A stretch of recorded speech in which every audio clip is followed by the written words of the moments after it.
Halo semua, selamat siang. Kembali lagi di podcast Masih Ada Hari Esok. Jadi kali ini ya podcast yang episode kedua kita akan ngebahas tentang perlu nggak sih kita ke psikolog. Jadi di sini ada gue Hana Dan ada gua Jerry. dan kita bakal langsung aja ngebahas tentang perlunya ke psikolog. Oke. Jadi langsung aja ke pertanyaan pertama nih. Gue mau nanya nih ke Jerry. Oke. Apa tuh? Pernah nggak sih lo ke psikolog? Oke. Waduh, gua salah satu orang yang udah 3 tahun ini rutin ke psikolog. Oh iya. Sejak 3 tahun terakhir. Mm-mm. Dan bisa dibilang pernah atau enggak, itu bisa dibilang apa ya? Kayak bukan pernah atau enggak lagi, udah emang harus ke psikolog untuk sebulan sekali gua. Rutin lah ya. Rutin jadinya gitu. Nah, kalau lu sendiri lu pernah kan ke psikolog? Enggak. Oh, nggak pernah ya? Nggak pernah. Kenapa belum milih untuk? Kan gue tahu juga lu sempat ada cerita-cerita lah kemarin tentang ada isu insecure dan sebagainya. Banyak sih sebenarnya isunya. Isunya banyak. Oke.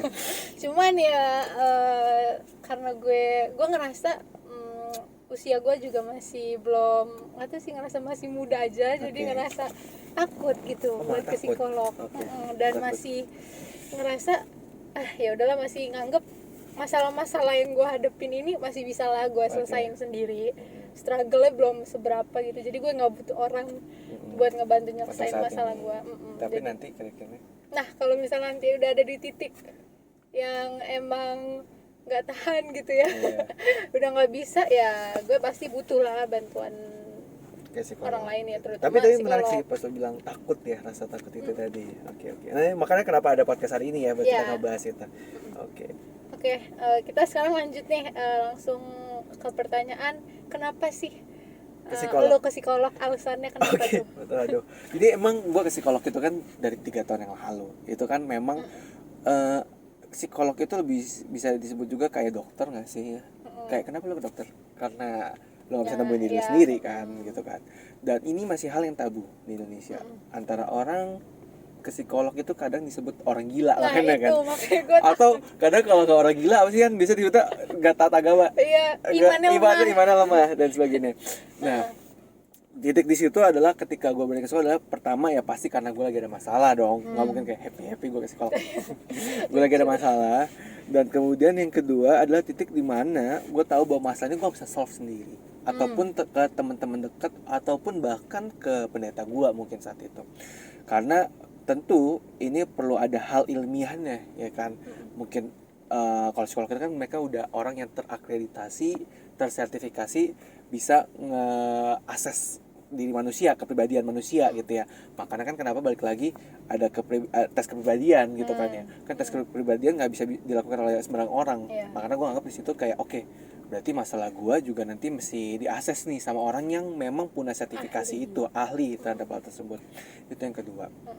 Dan yang ketiga, selain karena gue ngerasa udah gak sanggup dan gue juga lagi ada masalah, yang ketiga adalah memang momen dimana kayaknya gue butuh cerita ke orang yang reliable juga, orang yang bisa dipercaya, yang kira-kira ya mungkin temen gue bisa nge-access tapi belum tentu gue bisa percaya, ya kan.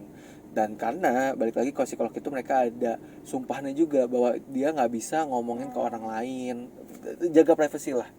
Nah itu yang bikin gue akhirnya oke, gue yakin gitu. Dan yang keempat juga adalah tentu persiapin mental lah untuk ketika dijudge orang, lu ke psikolog lu gila dan sebagainya. Dan momen 3 tahun yang lalu belum seramai sekarang orang mulai aware terhadap psikolog. 3 tahun yang lalu orang masih yang tadi gue bilang masih jarang. Gue waktu itu juga psikolog pertama gue di Ciputra Medical, dan itu bisa dibilang ya gue melangkah dengan 4 faktor tadi, dan itu jadi experience pertama gue ke psikolog. Waktu itu ke psikolog untuk ngebahas tentang isu gue, dan ya menurut gue karena ada 4 faktor tadi sih bikin gue juga ngerasa pede mungkin gue setelah setahun galau antara ke psikolog apa enggak, dan akhirnya setelah 4 faktor tadi gue udah kuat banget untuk tekad ke psikolog, akhirnya gue beranikan jadi ke psikolog. Ya, jadi itu faktor-faktor tadi. Nah itu tuh faktor tadi, ada nggak sih suatu perasaan yang ditimbulkan gitu abis dari psikolog, terutama yang pasti pertama kali lah, kan first experience pasti jelas beda ya perasaannya. Kita ngebahas first experience dulu. yang gue rasakan dan mungkin ada mitos, bukan mitos sih, fenomena yang terjadi di masyarakat adalah ketika dia ke psikolog, yang pertama adalah keterbukaan dia terhadap psikolog itu yang sangat sangat minim, ya kan? Keterbukaan itu yang bikin gue di awal itu jadi kayak ngomong setengah-setengah karena first experience kan, kayak nih orang bisa dipercaya nggak sih ya, masih takut gitu kan ya, kayak aduh nanti gue dijudge dan sebagainya, apalagi gue orangnya at that moment gue sangat introvert gitu, gue ngerasa kayak aduh nanti dijudge lah, gue kok punya masalah kayak gini, jadi kasarnya apa yang gue omongin ke psikolog gue itu hanya 20% 30% dari masalah gue. Tentu dokter kan juga bingung dong pasti kan, gimana sih ngediagnosanya. Kalau mungkin secara balik lagi ya, kalau kayak dokter fisik gitu ya, dia kan bisa pakai apa sih, ngecek pakai alat gitu kan ya. Kalau psikolog ini kan pertama harus dari keterbukaan kamu, ataupun kalau pakai assessment pun juga kalau lu bohong-bohongin jawabnya kan juga bisa. Ya kan. Makanya keterbukaan tadi yang mungkin gue rasain, gue sangat tertutup di awal ketemu psikolog.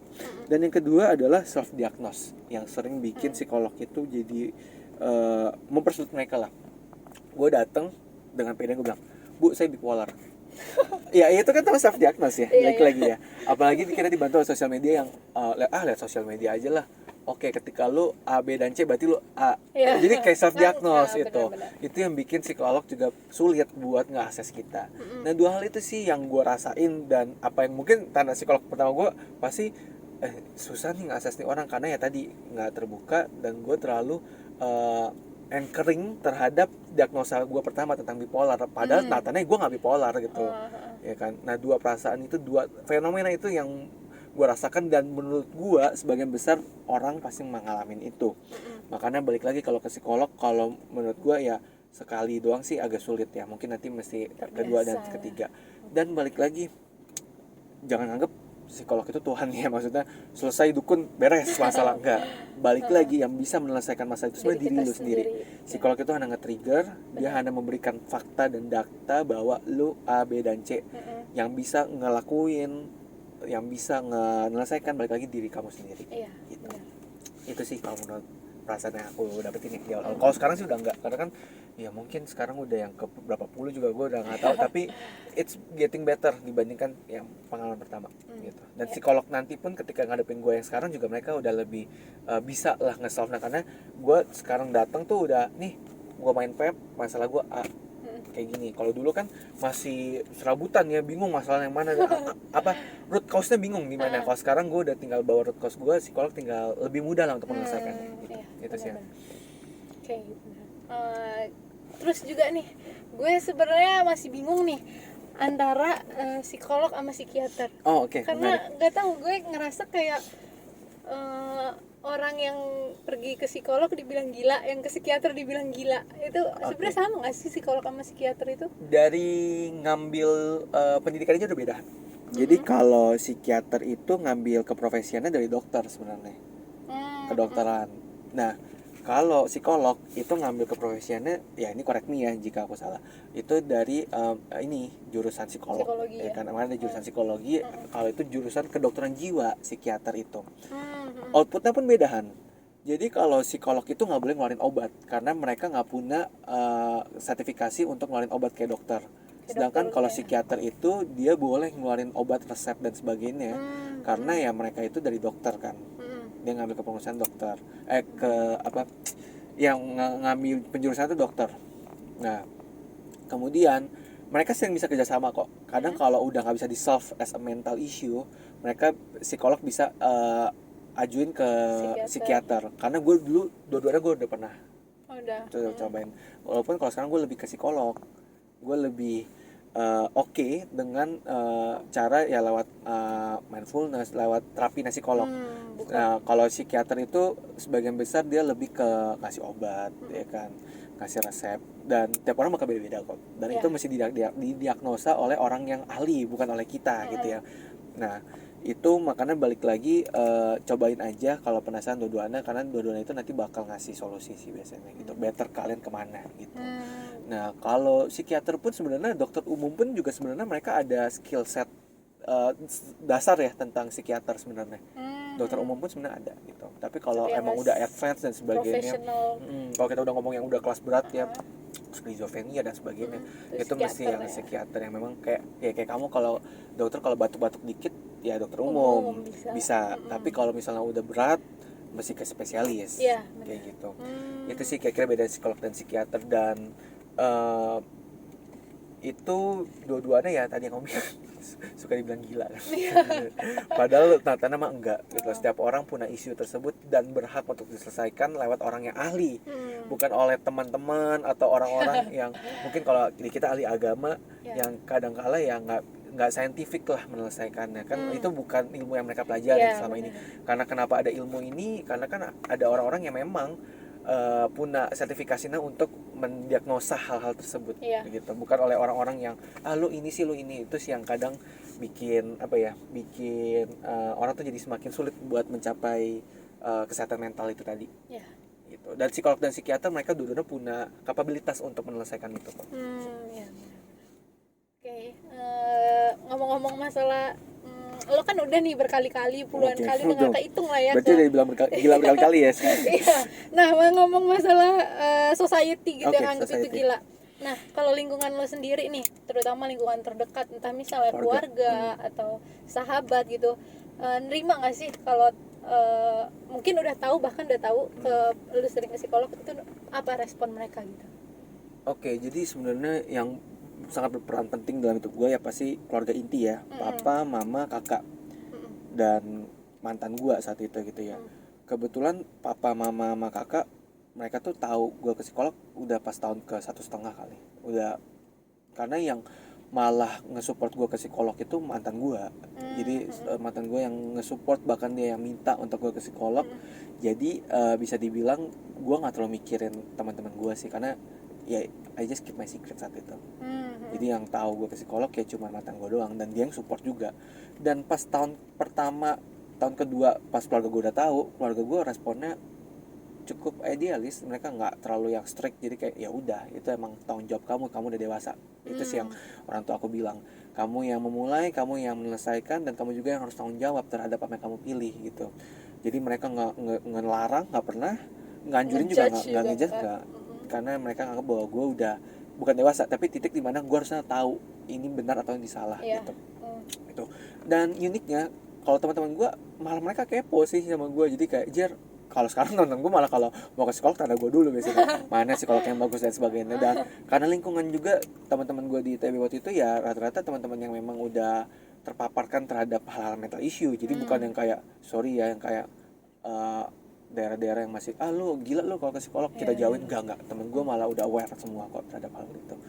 Jadi so far not big deal sih pas orang-orang tahu gue psikolog. Even kan kita bikin masih dari esok ini kan teman-teman ya tahu gue malah mau ngebikin wadahnya kan. Jadi mereka malah yang kayak suportif kok teman-teman gue gitu loh. Pas udah tahu pun gitu ya. Walaupun di tahun pertama gue nggak cerita ke siapa-siapa karena gue masih punya paradigma takutnya dijudge kan. Tapi ternyata enggak kok. Ternyata beruntung ya mempunyai society. Nah ini buat teman-teman yang kira-kira lingkungannya agak sulit buat menerima itu, ya kita kan punya platform masih dari esok ini kan, kita jaga privacy banget dan sebagainya. Dan sekali lagi kita buy online ya teman-teman, nggak harus datang ke kantor kita, teman-teman bisa buy online, dan itu kita jaga banget privacy. Nah, dan ya teman-teman cukup di kamar sendiri kan juga bisa kita assist gitu kan ya, karena nggak perlu sampai ke rumah sakit, ke kantor kita dan sebagainya gitu. Itu sih. Jadi udah itu aja sih. Pertanyaan-pertanyaan untuk podcast kita kali ini. Kepo gitu ya. Akhirnya udah kejawab nih semua nih. Seputar masalah psikolog ya. Jadi ada lagi nggak nih yang mau lo tambahin misalnya penutup gitu buat? Ya gue paling lebih ke nganjurin teman-teman sih, maksudnya teman-teman yang pahamin diri teman-teman seperti apa gitu ya. Kita juga nggak memaksa bahwa harus ke psikolog, enggak, karena setiap orang pasti punya kayak tadi ya contohnya Hana bisa menyelesaikan dengan dirinya sendiri atau mungkin punya lingkungan yang kuat dan sebagainya. Itu bisa solve. Tapi balik lagi kalau faktornya udah kayak gue tadi dan sebagainya, ngerasa kayak perlu ke psikolog, ya is okay kok to not be okay ya kalau orang itu. Dan ya balik lagi sebisa mungkin cerita, sharing ke orang yang memang sudah punya sertifikasi buat ngehandle masalah tersebut. Jangan kesembarangan orang, saran gue. Nah makanya itu hadirlah kita ya tadi platform masih dari esok buat teman-teman yang kira-kira masih belum pede masih takut kayak kata lu tadi, bisa kok baca-baca artikel kita juga Iya. punya komunitasnya, bisa cek di masihadariesok.com dan di Instagram kita di @masihadariesok, itu bisa langsung dicek. Itu banyak sekali artikel-artikel ataupun juga tempat sharing komunitas yang bisa teman-teman temukan, dan kita juga kadang bikin webinar dan podcast bisa teman-teman dengar. Tapi kalau misalnya teman-teman ngerasa kayaknya udah perlu konsultasi, kita juga menyediakan psikolog Iya. yang ready buat teman-teman buat ceritakan secara private tentunya ya, privacy melalui online tentunya. Itu sih paling kalau dari gua, dan balik lagi kebahagiaan masa depan itu kita yang tentukan sendiri. Gitu sih. Thank you Oke. buat gua hari ini. Ya, Sampai ketemu lagi di episode berikutnya. Bye semua. makasih.